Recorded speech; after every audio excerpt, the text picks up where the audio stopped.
Good morning everyone.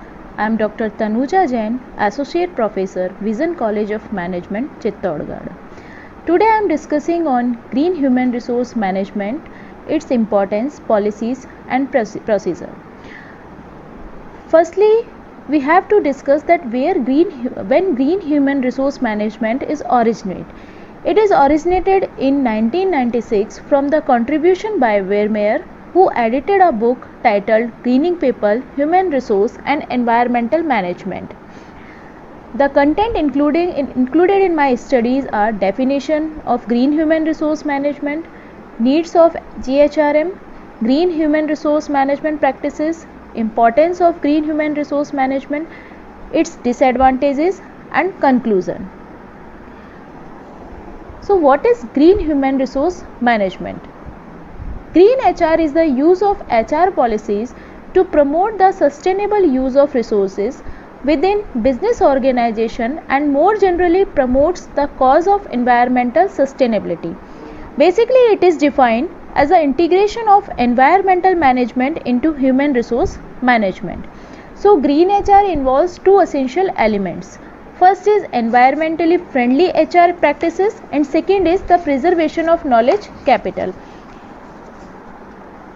Environmental friendly initiative resulting in greater efficiencies, lower cost and better employee engagement and retention.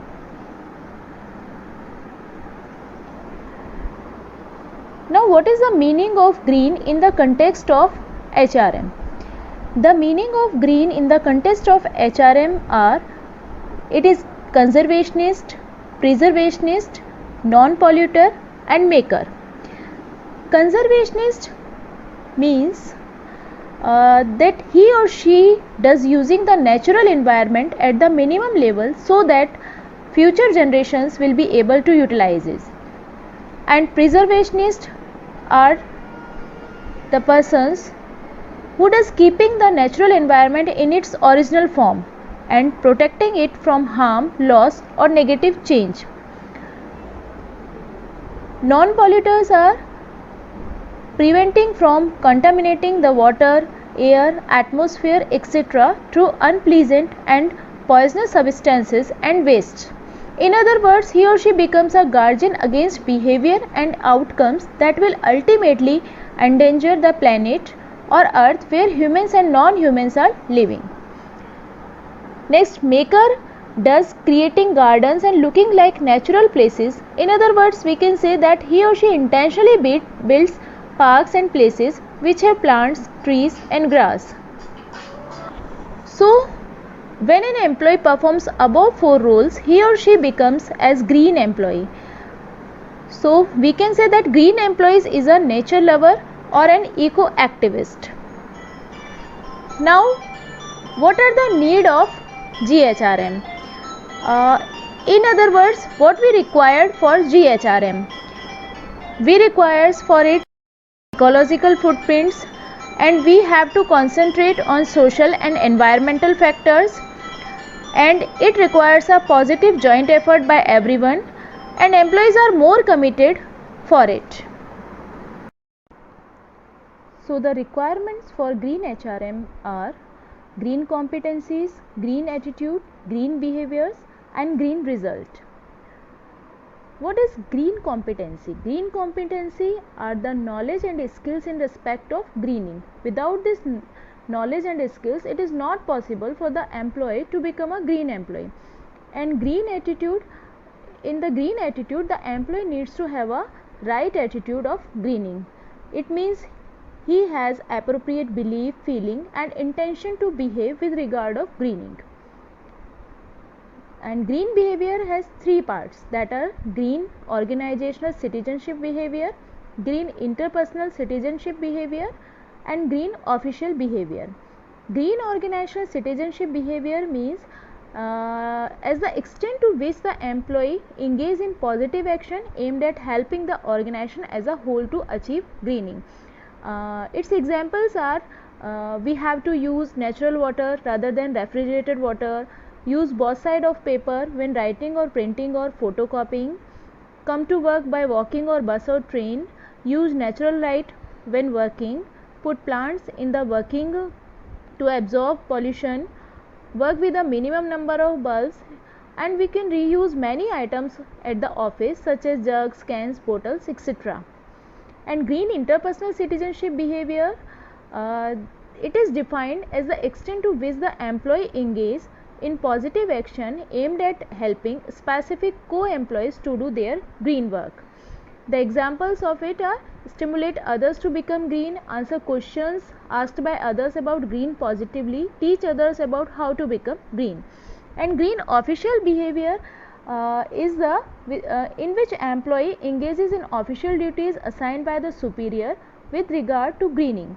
This engagement is not a voluntary one, and it is an official requirement to be met by the employees, and such duties may include specific procedures to be followed by the employee to reduce wastage and remove wastage.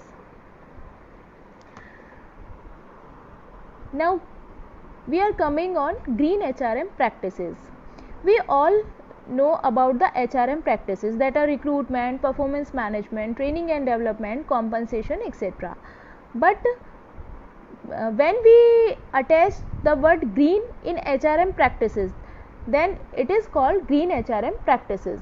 And green HRM practices are green recruitment, green performance management, green training and development, green compensation, discipline management, green initiatives, paperless office, and green building, conservation of energy, and recycling the waste. These 3 points are coming green initiatives. What is green recruitment? Green recruitment and selection means paper-free recruitment process with a minimal environmental impact, and we can say for it, company website can be used to invite applicants to apply for vacant positions, and resume can be submitted online. Green performance management. So for green performance management, we should be included green performance indicators in our PM system. It is important to communicate green schemes to all level of staff, manager and employee, can set green target and responsibilities, and green is standard for all departments such as waste reduction, etc., and penalty for non-compliance of the goals.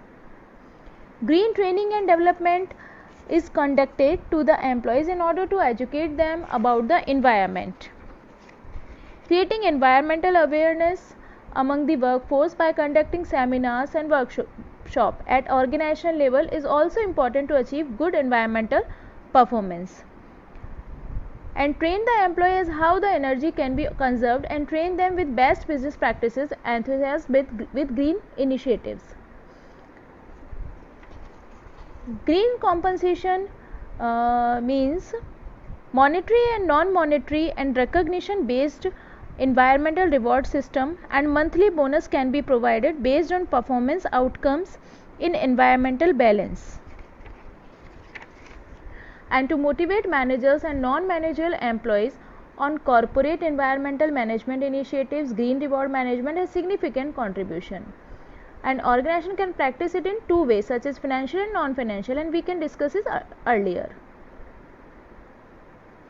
Discipline management, it means to formulate and publish rules of conduct relating to greening, to develop a progressive disciplinary system, and to punish employees who violate the rules of green conduct. And green initiatives. Complete adoption and integration of GHRM in business is not impossible, but requires a changed approach towards the existing HR practices on part of both the management as well as employees simultaneously. HR professionals ascertained that green initiatives were a necessary aspect of overall corporate social responsibility, and the main green initiatives are green building, paperless office, conservation of energy, and recycling the waste.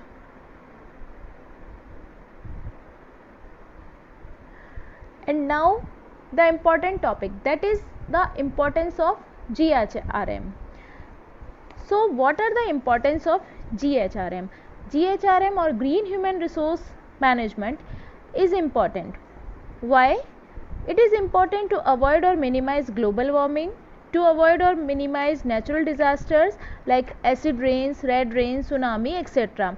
To minimize health disease owing to pollution, to avoid harms to animals and other natural creatures, to ensure appropriate balance of relationship among plants, animal, people and their environment, and to ensure survival of humans and business organization for a prolonged period of time. Anything has its importance or advantages, then it also has its disadvantages. So what are the disadvantages of green human resource management?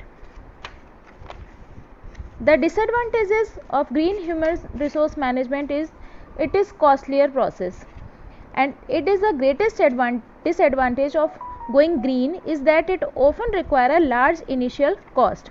For example, if we are installing a new roof to keep heat from escaping our home, would be considered a green home important, but it would cost a large money to get the work done.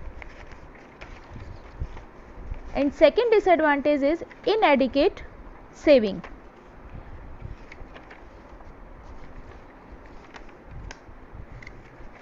Inadequate saving means the saving generated by going green are often less than expected.